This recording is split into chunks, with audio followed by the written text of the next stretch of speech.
Hello అండి, ఇవాళ పనసకాయతో ప్యాటీస్ ఎలా చేయాలో తెలిసేసుకుందాము. అందుకే ఫస్ట్‌గా పనసకాయని కట్ చేసుకుంటున్నాను. అయితే ఇక్కడ కత్తికి నూనె రాసుకొని నేను కట్ చేస్తున్నాను. ఇది ఆవ నూనె. మీరు ఏ నూనె అయినా వాడుకోవచ్చు. లేదంటే మీరు ఏ మెథడ్‌నైతే ఫాలో చేస్తారో అది చేయొచ్చు. అయితే నేను చిన్న పనసకాయ తీసుకున్నాను.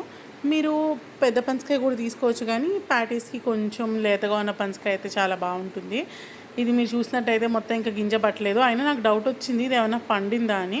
అందుకే నేను ఇలా తీసి చూశాను. దాని తర్వాత దీన్ని కట్ చేసుకుని కుక్కర్లో కాస్త ఆవ నూనె వేసుకుని, పనసకాయలు వేసుకుని, ఉప్పు, పసుపు వేసుకుని దీన్ని కొంచెం నీళ్ళు పోసుకొని ఉడికించడానికి పెట్టుకున్నాను. దీన్ని 3 విజిల్స్ రానివ్వాలి. అది కూడా సిమ్‌లోనే రానివ్వాలి. మెత్తగా ఇది గ్రైండ్ అయిపోవాలన్నమాట.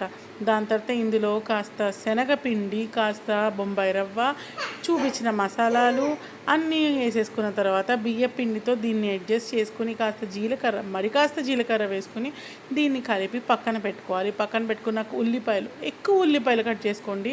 ఎందుకంటే పనసకాయలో ఎక్కువ ఉల్లిపాయలు వేస్తేనే బాగుంటాయని అనిపించింది.